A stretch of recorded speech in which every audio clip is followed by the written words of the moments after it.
welcome. I'm bringing Brooklyn in the house. Come on in. Okay, cameras are speeding. I started this show in 2009 with Brooklyn Savvy set in different living rooms. So the best way to celebrate 20 seasons is to bring it home, literally. I wanted to create a safe space to have uncomfortable yet transformative conversations that move people, amplifying the voices of those who are underrepresented and who inspire positive change. I'm Toni Williams, and this is Brooklyn Savvy. As a show centered around women, we need to talk about relationships and all that comes with it. My walk is probably old school. I never let my body rule my decision making, as it would take away from my personal agency. It's like giving your power away when you let your lower half dictate your upper. When you use your body as a tool to get what you want, it's not gonna last forever. That's just my thought, but not judging your journey, but check out this conversation we had on the hookup culture. Talk about this. Well, it's a phenomenon now, right?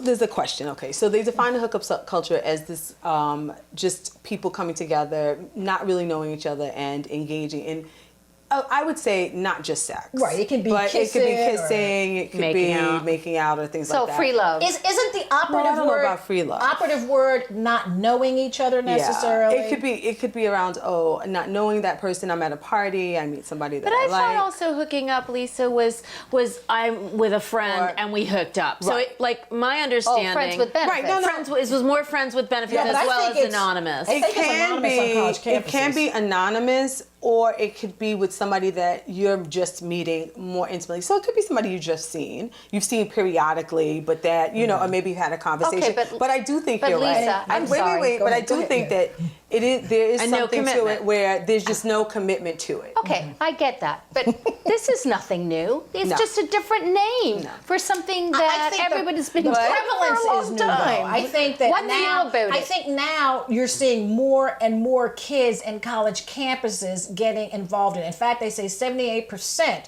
of young women that are going to college will have a hookup at least one time in their college career. I think what makes 78%. But I need to understand the difference. It's a big difference. What makes it different is that it's more of an open discussion. What I do think is different is that in this case, it's more openly discussed. People aren't embarrassed by the fact that they're hooking up. They're kind of like, that's what you do. Whereas perhaps when we were in college, it was something no one talked about. But are women?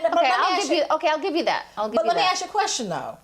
Are women hardwired for these kinds of connections? Meaning, I meet a stranger, I have sex. Men, I think we know that men and women are different. Right. Okay. Are women more into bonding? I mean, I'm just asking a question. Or is today's woman really different? Where, hey, they can have sex like guys have sex. Just meet somebody. Is that really the reason why they're doing it? That's my question. I mean, I think that there could be an argument that men and women see things differently in terms of relationships and the way that they engage in relationships. However, I think there are women who can just have sex and not be attached. Absolutely. I think there's no issue around it. But I don't know it's all of them. Well, right, not a lot of them, and I think that... So is that the peer pressure in a way to be like that? But or is that the shortage of men on campus? Well, I don't know about the demographics. I don't know about that. I really don't know about that. I don't know if it's about demographics. I think we're in a society where sex is more freely discussed and it's open. And I don't think that it's... Was it the MTV show that they pulled off the air, which is basically teenagers having, or preteens having sex? Yes. I don't remember Skin, I think it was called.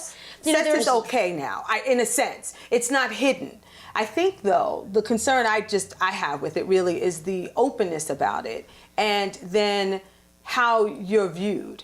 And if you're okay, because there's definitely society still has. So there's that judgment call. I think society has clear roles for men and women, regardless of whether we have this hookup roles are for women. So I would tell you that men can sleep with as many women as they want, and they're seen as a stud. And I think women who are sleeping with a whole lot of women I mean, men or women. Yeah, I mean, that's not who is seen as sleeping with a whole lot of people is seen as promiscuous. And so, and I would also tell you that a guy would probably say, okay, there's no problem if you're hooking up and that's what you're there for. But if he knows that you slept with a whole lot of women, a whole lot of men or women, I'm not quite sure if he would want to be with you in a relationship. I think that is just how society puts it out there. Okay, but that's the old double standard. But I would tell you that if it's not a big deal to you, and it's not a big issue, then do what you feel. But recognize that there's a ramification for women in particular around this issue. I want to say something else, though. You know, I was reading, I read the advice column in 17 magazine. I have a young daughter. And the author was talking about the fact that a lot of these young girls feel pressure to hook up. They are not empowered and liberated. They're doing this because perhaps they can gain a male's attention this way. Okay, and we all know that from what we hear from men is that, if you present it, I might just take you up on it. Where does that leave I'm talking teenagers what now. about self-respect? I'm not talking grown women. I'm talking teenagers that I feel might need some sort of. But how does that differ from anything that we've experienced before? It's always been like that. That women have to be a certain way. Boys always pressured Yes, they did. Yeah, they did. When I grew up, I'm sorry, and we're looking at a few years ago. Toni, people got married to have sex. I remember my colleague who is in her 60s telling me, Lisa, in my day and age, people got married to have sex. Yes, of course. So you didn't give it up because there was this idea that you didn't want to be seen as the promiscuous girl. Nor did you want a child out of wedlock. However, well, you also got people pregnant wanted then. to have sex. That's a big. I'm sorry. That's a big difference. Right, birth control. Birth control came in. The pill came in, and it gave women the right to be free. Right. So and that's to what they're start doing choosing now. their partners. And so now women are choosing. However, today you die. You could die. Well, you can use a condom. My question is this, though. There are people who are who are practicing safe sex, who are using condoms. Yes. I don't want to take away. I do think that there's something very liberating about the idea that you can freely enjoy sex, choose your partner, and feel very comfortable in that process. If that is the background conversation. Exactly. And my contention is that is not the background conversation. The background conversation, at least on some of the college campuses that I'm aware of, is let's go to this frat party. I'm going to get drunk. You know, what we're seeing now you're talking are about people drug with and dating alcohol. violence. Yeah, that is drug and date fueled. rape. But that's always been around. You're minimizing it. When you say it's always been around, that minimizes what it is we're trying to discuss here and what we want people to take away from the conversation. Well, no. What I think we should be taking away from the conversation is that people shouldn't be doing anything that they're not comfortable with. Absolutely. And have faith.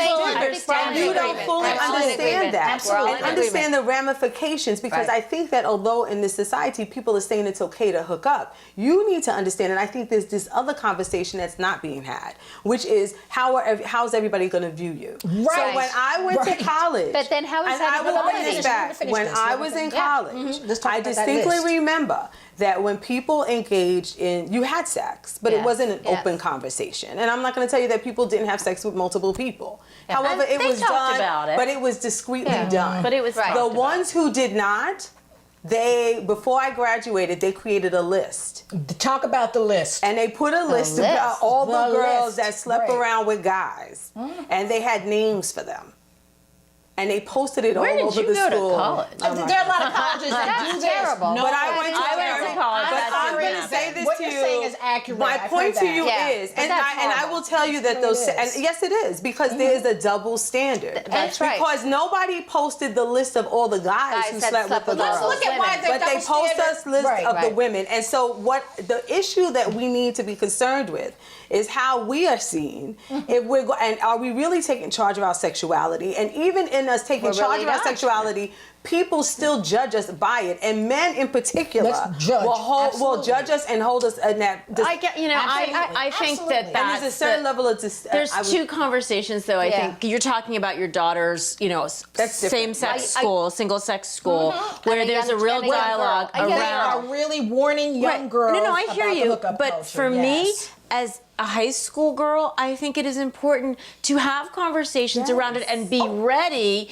and aware of what that might might mean for you, because I do think that in high school it is too young to hook up regardless of who you're hooking up with. I don't think that's about sex, though. No, but I'm talking about being aware of this whole kind of future ahead of you and all these choices that are out there. The consequence of your choices. Right. If you act inappropriately. But, I have to say, Lisa, I listen to you talk about, and if you don't care about your reputation, well, everyone to some extent cares about how they are perceived. But I got to go back to, as a woman, as someone, and I went to college a long time ago also, but, people were having sex, whether it was quiet and demure. We did not, or I was unaware of a list of those who might be deemed more promiscuous, regardless of gender. But I think it's really important that women come into their own sexually, whether that's in college, whether that's in their 30s, their 50s, or their 70s. Right. Thinking about the hookup culture, there's this idea that sex is casual. That has never been what it was for me, and I don't really think that's what it is for a lot of women. Because when you start with the whole multiple partner scenario, it gets really cluttered in there mentally and in your heart. So it really can distract you from your life's purpose. I'm just saying, that's just me though. Check out this episode on sex in the soul. There's research that supports what I just said. And Colette Ellis. Now, Donna, your book, Sex in the Soul, talk to us about it. It's a number of stories that are reflections of college students' sexual and dating behaviors. Well, I went around and collected the stories of college students around the country at different types of universities. And I also surveyed them about how they felt about sex and faith and how those two things go together or don't in their college experience. So let's talk about hookup culture. Meaning, I think when I read your book, essentially, it was about hookup culture and how kids are coping, or college students are coping with that. Can you talk to us about that? Well, that's hookup culture. Well, I would say that there's a lot of things going on in Sex and the Soul, but hookup culture is the topic everybody picks out that they want to talk about. Why is that? And I think it's because it's an issue that so many college campuses are struggling with regard to their students.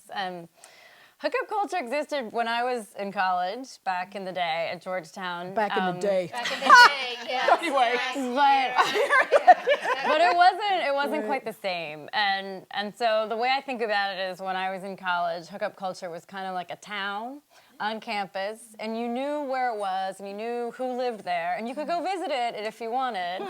But you could just avoid it altogether if you didn't feel like dealing with it when you're at college.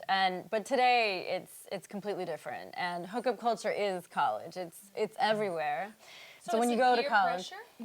But let's define it for our audience, what it is. I think we need to start with that. I'll do the 3 criteria definition, which I got from listening to so many students talk about hooking up. And so the things that come up over and over again when they tell me what they think hooking up is, or what a hookup is it's brief, so it can be anything from 5 to 10 minutes to a whole evening with the walk of shame. There's some form of sexual intimacy. Wow. There's some form of sexual intimacy, and it can be just kissing, and it could, all the way to different types of sex. We don't know. It's left vague. And then the third thing is, don't get attached. No emotion whatsoever. You got to walk away unscathed. But it can be with a friend. Yes, it can be with anybody. So, but the idea is that there is brief sexual intimacy where you don't get attached. So there's no expectation of a relationship coming out of the hookup.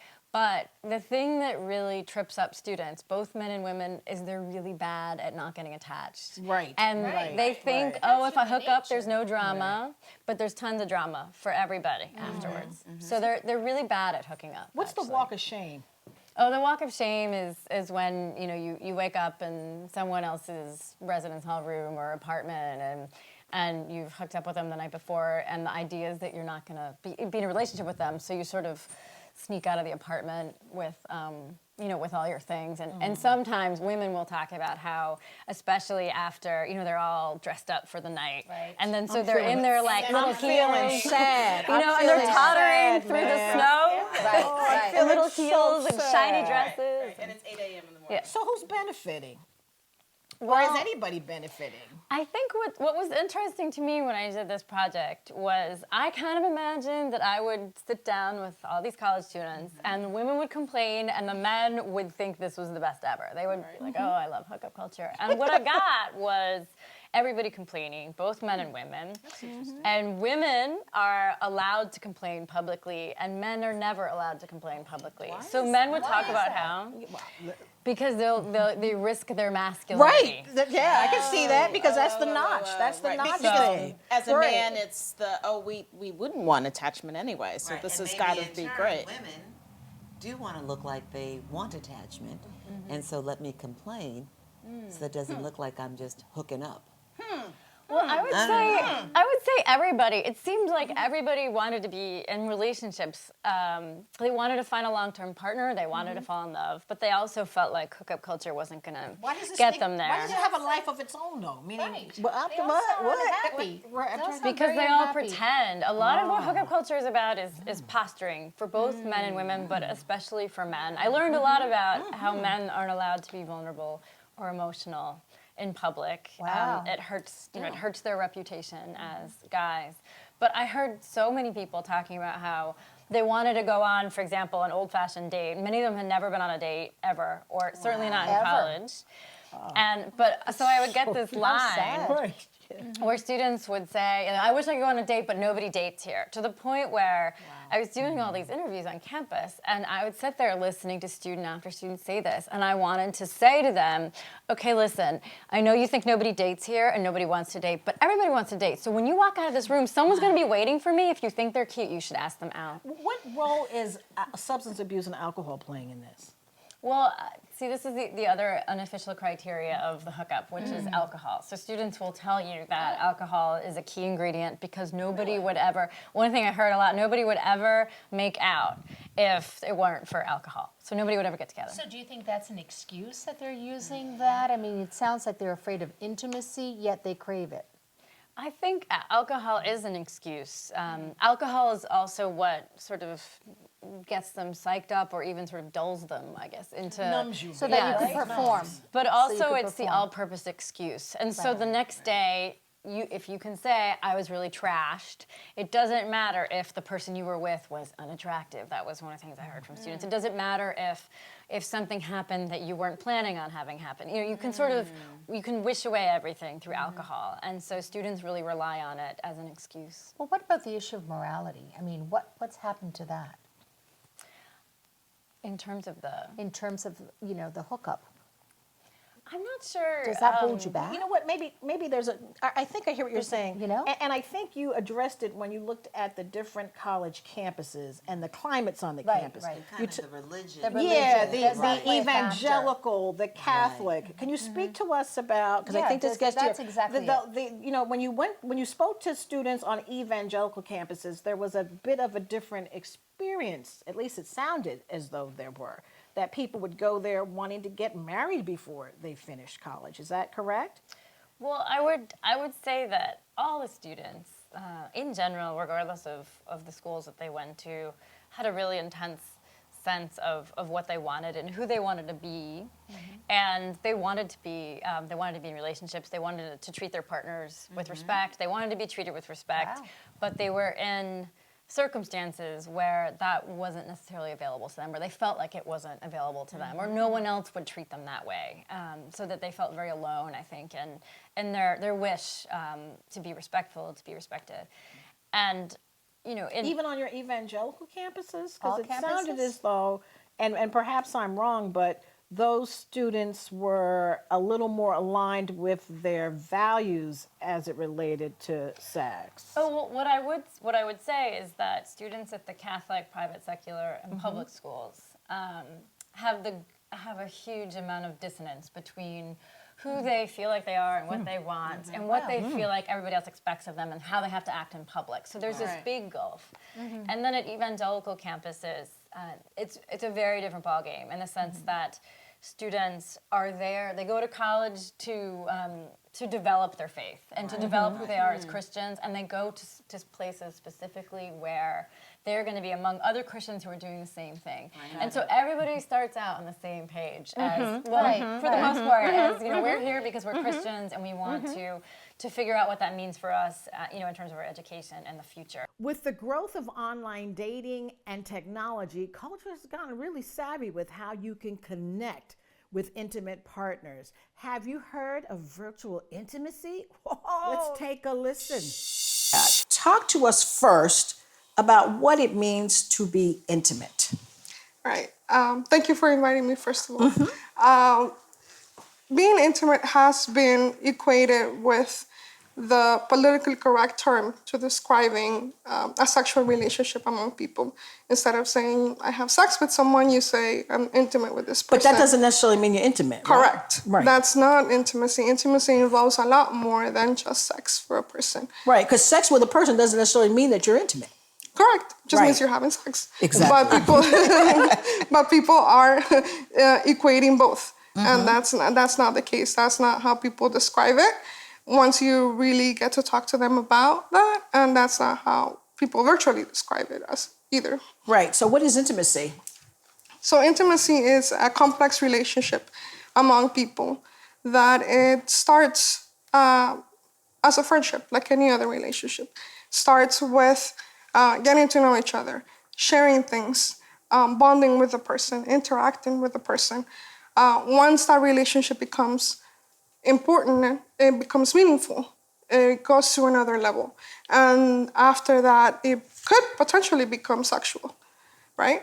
But it also, there's all types of intimate relationships. If we talk about a best friend, you might have a best friend, they know all your secrets, they know everything about you, but you never have sex with this person. Right. Talk about your parents, right? Your parents have known you since birth. They change your diapers. You're intimate with them, but intimate at a different level. So, Doctor, you were saying that intimacy is a connection between people, living life, a process, an interaction, whether it's an individual or a group. It would be something that you have an interaction, a sharing, and a bonding between human beings. Is that correct? That's correct. Yeah. And like you said, it could be between more than one person. It doesn't have to be just one-on-one. You have more than one friend. You have more than one sibling. You have more than one family member. And you're intimate with them. You talked in your dissertation about the fact that intimacy has been feminized. Right. What does that mean? It's a term that was coined by Esther Perel in 2006. She writes about relationships. And it's about the idea that women, because they are able to, or perceived to be able to express feelings better or more efficiently than men with words, they are at an advantage. And we're at an advantage. Okay. Right. Well, theoretically, that puts women at an advantage, right? Right. So because we can say I love you quicker, or do we can just express our feelings? Is that what you're right? Both. Both. Because you can say I love you quicker, or because you can express feelings better. I'm frustrated. A man might not be able to say I'm frustrated, right? Or they know the words, they know how to say them, they just might not be able to put it in words. Now, what's happening with virtual relationships is that men and women are both forced to do this interaction through writing, right? Because if you're not face-to-face, you don't know that I'm grunting or you don't know that I'm upset. I have to tell you I'm upset. I have to show you. So it's all text-based? It could be. So you're pen pals. Well, in a way, meaning if we're texting each other and we're disclosing our feelings via text, that's like just writing our feelings out, right? Virtually. In a way, yeah. You can say but it's also communicating. It's not just writing your feelings, but it's just a way of communicating. But you're communicating online? Correct. It's a new way of communicating, and which is right, especially in Second Life, which is the platform that my dissertation Second Life, is on. right? Yes. Second Life. Which has been around a long time. It has. It has been. Wow. Right. It's just not as popular as it should be, but you create an avatar and you leave your world through this avatar. Okay, You I was live gonna online ask through you that about avatar. Yeah. So it's visual, but it's not you. a picture of you or a video of you. It could It's be. a representation of you. It's a representation of what you want to be. So you can do things, you can have, you can be a vampire, you can be an animal, you can be a dragon, right? If that's what you want, or you can be a person. But if you want to be a tall person and you're short, then you can create that person. It's kind of like Sims, except you're engaging another person on the other side, right? Because when I was thinking about it, I said, well, how's that different from any other fantasy? Well, one of it's all in your head, and this one, you're actually got somebody in there playing with you. Right. Interesting outlet for some. Right. If the other person is not locked on, you won't be able to see that avatar. Right. So it is another But you'll be able to write, and then when they get the whatever your feelings are, they'll be able to. So how popular is this? When I finished my dissertation, there were about 2 million residents, and it's growing. The only problem, though, is some of these Second Life people. Let's talk about the marriage game, so to speak. You've got people who are actually married in the real life, if we can call, this might not even be real people, but we're in what we think is a real life, okay? In person. Right, and then you have a whole nother life with perhaps Mr. Perfection. When do those worlds collide? Meaning, come on, meaning you're spending all this time online with this so-called perfect person you got, Mr., at home. So how does this all work? And I'm not talking about me, people. I'm just talking about it. It fascinates me. I think it's really quite fascinating. It is fascinating. It depends on the person. It depends on the relationship. It depends on how immersed you are on it.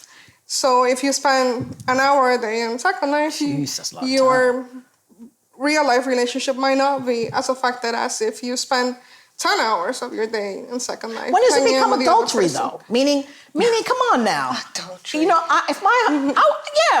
Yes. You are now taking your emotions or whatever it is, and you're sharing it with somebody else outside of your marriage. What's going on there? Well, you say adultery, and I guess it just depends how you define it. Or define your marriage, even. Well, I'm just saying, like, if someone's, quote, cheating, they don't, even in non-online, you could have an intimate, without sex relationship with someone. Absolutely. And give them your heart while you're in a committed relationship. You could do cheating. That. Is that you cheating? You do the same online. Right. Well, all right. Yes, it would be. Wouldn't it be? Yeah. Most assuredly. Well, it depends on how you and your partner define cheating. Right, exactly. Right? So you have to have a conversation with your partner and sit down and talk about when is it cheating. Some of the people that I interview, it gets to the point when they want to meet face to face. That's when it becomes cheating. But they can have their little fantasy relationship. They can online. have whatever they want. They can text as much as they want.